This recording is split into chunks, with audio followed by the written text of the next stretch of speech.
Il y a 4 semaines maintenant, il y a la belle Fanny qui m'a suggéré un contenu à analyser. Puis on va faire ça aujourd'hui parce que mieux vaut tard que jamais. Donc, on va regarder une capsule absolument magnifique, de la tout aussi magnifique Gabrielle Lisa-Collard. Une capsule qu'elle a publiée sur Instagram et sur TikTok le 29 avril dernier et qui a à ce jour cumulé plus de 3,3 millions de vues sur Instagram. Je vais pas vous la présenter en intégrale, je vais pas y voler des views, puis ça vaut vraiment la peine de la voir en continu puis d'en faire l'expérience affective. Fait que si vous êtes sur TikTok, vous pourrez regarder dans ma collection publique qui s'appelle sur TikTok, j'ai parlé d'eux. Je vais avoir placé la capsule directement dans cette collection publique-là. Pour expliquer son succès, il y a vraiment beaucoup d'éléments. Je n'ai pas la science infuse, je vais essayer de proposer des pistes de réflexion, évidemment, mais l'une de ces pistes de réflexion-là, c'est le contexte, parce qu'elle a publié le 29 avril, et le 29 avril, on est au lendemain des élections fédérales canadiennes. Pour les publics auxquels s'adresse Gabrielle Lisa-Collard, sans que ce soit nécessairement politiquement une situation parfaite, c'est probablement des petites vacances d'une grosse anxiété politique sur laquelle on surfait depuis des semaines.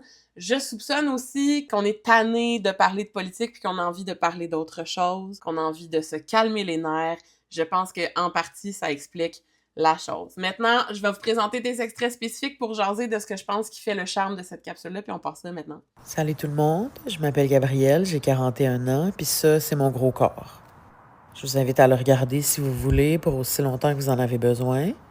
La vidéo dure 3 minutes, vous avez le temps en masse. Contre tout instinct de production de contenu web qui devrait aller super vite puis saisir notre attention avec des grosses couleurs puis des gros bruits puis des gens qui parlent fort, on est complètement dans une autre dynamique qui s'inscrit plus dans des mouvements de slow content, essayer de ralentir le rythme un peu partout quand on parle de désinfluence ou de décroissance. On est dans ces logiques-là. Elle nous le prescrit que ce serait une méditation, mais dans les 12 premières secondes, on s'installe cognitivement dans cet état d'esprit-là grâce à plusieurs éléments, grâce à sa voix radiophonique absolument magnifique, grâce au rythme avec lequel elle parle, grâce à la tonalité qu'elle adopte qui est un peu grave, et grâce au fait qu'elle installe l'objectif, donc elle nous invite à prendre notre temps pour la regarder. Et elle nous dit que la vidéo va durer 3 minutes, ce qui est un peu contre-intuitif. Chez tous les créateurs de contenu professionnels, on ferait ouf, les gens vont swiper. Peut-être pas si c'est une ambiance qu'on cherche à obtenir. Je suis pas là pour être belle ou laide ou faire la promotion de quoi que ce soit. J'ai rien à défendre ou à prouver. Je contrôle pas le regard que vous posez sur moi, mais vous pouvez me regarder si ça vous tente. Ça peut être pour m'admirer ou pour vous motiver à tout faire pour me ressembler le moins possible, ou pour me sexualiser, ou pour projeter sur moi vos angoisses puis les jugements qu'on vous a appris à poser sur les corps qui ressemblent aux miens. Rien de ça me concerne vraiment. Ici, on a un super bon exemple de l'incarnation d'une body neutrality. Puis là, pour ceux qui seraient pas familiers avec ce terme technique-là, c'est que dans les mouvements de sensibilisation à la grossophobie, il y a plusieurs mouvances, il y a plusieurs courants de pensée, tout le monde n'est pas d'accord, comme dans plusieurs choses dans la vie en société. Peut-être que vous aurez pensé au mouvement body positive, au mouvement positive body image, ces deux choses-là ne sont pas la même chose, contrairement à ce que les termes pourraient sembler indiquer. Et il y a aussi, entre autres mouvances, le body neutrality, qui consiste en l'acceptation radicale du corps comme objet organique vivant, évidemment rattaché à une personne. Dans cette vidéo-là, quand Gabrielle nous dit « On n'est pas là pour être beau, pour être laid, vous pouvez me regarder, vous pouvez vous en foutre, vous pouvez me sexualiser », on est très dans cette acceptation radicale-là et c'est extrêmement relaxant. Il y a aussi l'acceptation que le regard que les autres posent sur son corps ne la concerne pas. Et ça aussi, c'est extrêmement rafraîchissant, en particulier parce que dans ce cas-ci, ça semble extrêmement authentique et incarné. Elle a pas l'air de dire ça de manière performative. Moi, je suis juste assise dans l'herbe humide à côté de ma maison, en haut d'une montagne, au début du printemps, puis je fais rien de spécial sauf exister. Sentez-vous bien à l'aise de fixer les parties de mon corps qui vous dérangent le plus, aussi longtemps que vous en avez besoin. Idéalement, jusqu'à temps que votre œil se soit habitué, comme quand on ouvre les yeux dans le noir. Ce passage-là m'émeut profondément, mais met de l'avant le talent d'autrice et de poète de Gabrielle Lisa-Collard, qui est autrice justement, mais rédactrice aussi. Ici, on flirte avec l'œuvre d'art. Cette capsule-là, pour moi, elle flirte avec l'œuvre d'art de toute façon. L'esthétique de l'image, le setup en forêt, Gabrielle qui est absolument magnifique. Il y a plusieurs personnes qui vont comprendre ce que je dis quand je dis que l'esthétique de tout ça ressemble beaucoup à des peintures de la Renaissance. On est, à mon humble avis, un peu next level en termes de qualité puis d'engagement au niveau artistique et créatif. Si vous êtes game, je vous invite à réfléchir au fait que vos pensées, quand vous me regardez, peuvent vous en apprendre beaucoup sur vous-même. Parce que dans les faits, vous savez rien de mes choix, de mes circonstances, de ma vie.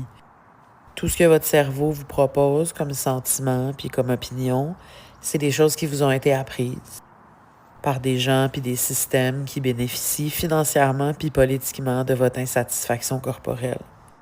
Vous avez le droit de choisir de les croire, ça vous appartient. Avec toute cette beauté-là, n'est pas exclue une réflexion de sensibilisation à la cause, évidemment. Dans ce segment-là, Gabrielle suggère très clairement certains exercices d'auto-observation qu'elle suggère de faire à travers le prisme d'elle-même, c'est-à-dire elle invite à regarder ce qui se passe à l'intérieur de nous quand nous, on la regarde, mais elle fait ça de manière très tolérante des réactions que ça peut supposer, en fait, chez les gens. Et c'est là qu'on voit qu'elle est dans la radicale acceptation d'elle-même, mais en même temps dans la radicale acceptation des gens qui la regarde, dans le sens où il y a plein de possibilités, elle les envisage toutes, il y en a des plus agréables que d'autres spontanément, on pourrait penser, mais elle les prend à bras-le-corps, dans le calme, dans une sérénité qui rend vraiment confortable à s'adonner à cet exercice-là. On sent c'est vraiment correct qu'on puisse prendre un moment pour la regarder puis réfléchir à comment on se sent. J'espère que cette vidéo-là vous a fait du bien ou qu'elle vous a fait réfléchir. Moi, ce qui me fait plaisir personnellement, c'est de savoir que même si vous avez passé tout ce temps-là à me regarder avec dégoût puis jugement, vous êtes quand même plus habitué à avoir un corps gros, vous l'étiez au début de la vidéo. La finale de cette capsule-là, il reste quelques secondes que je vais pas vous présenter, mais cette idée finale-là, pour moi, elle est pas nouvelle dans le sens où personne n'a jamais pensé à ces notions-là, mais elle est nouvelle dans le milieu de la sensibilisation à la grossophobie ou à n'importe quel type de diversité, qu'elle soit corporelle ou culturelle. Et c'est que Gabrielle ici aborde la grossophobie dans l'angle de l'exposition. Par exposition, je veux dire être exposé à. La raison pour laquelle je souligne ça, c'est que être exposé à mène à la familiarité. Et dans les études culturelles ou le domaine de la sociologie de la culture, c'est une notion qu'on explore relativement fréquemment, en particulier chez Pierre Bourdieu, entre autres. Il y en a qui reconnaîtront ce nom-là. Et quand on consulte la littérature académique sur le concept d'exposition qui mène à la familiarité, il y a vraiment un chemin qui se dessine face à l'œuvre d'art, entre autres. C'est-à-dire qu'il y a quelque chose qui est complètement nouveau à l'origine, qui choque peut-être au premier regard. Plus on y sera exposé, plus on deviendra familier avec cet objet-là, plus on deviendra familier, plus on sera en mesure de comprendre cet objet d'art-là, et plus on sera en mesure de comprendre cet objet d'art-là, plus on sera en mesure de l'apprécier. Et si on dit ça d'œuvre d'art, je pense que ça s'applique aussi au niveau des êtres humains. Et c'est pour ça que c'est important de l'avoir de la représentation médiatique des diversités, dans la mesure où c'est ça, c'est l'exposition à ces diversités-là qui crée de l'empathie et éventuellement de l'attachement. Et ici, encore une fois, je le répète, on est dans une représentation qui est sans confrontation, qui donne l'autorisation de regarder et qui donne l'autorisation de vraiment se familiariser, et que cette dynamique-là qu'elle nous propose dans cette capsule-là est complètement essentielle dans le paysage médiatique en ce moment. C'est le moment de vous rappeler que si vous voyez du contenu web, keb, que vous jugez intéressant à analyser, vous pouvez me l'envoyer en DM, vous pouvez me taguer dans les commentaires du contenu, vous pouvez aussi mettre mon mot-clic #PBDEP pour pas besoin d'être parfait dans les commentaires. Et si ce que je fais vous intéresse, vous pouvez me suivre sur mes plateformes perso, Instagram, LinkedIn, Blue Sky et TikTok, ou sur mes chaînes Pas besoin d'être parfait sur Facebook et YouTube. Et on se retrouve pour une prochaine analyse. D'ici là, allez voir la vidéo de 3 minutes de Gabrielle parce que grand Dieu que c'est de toute beauté.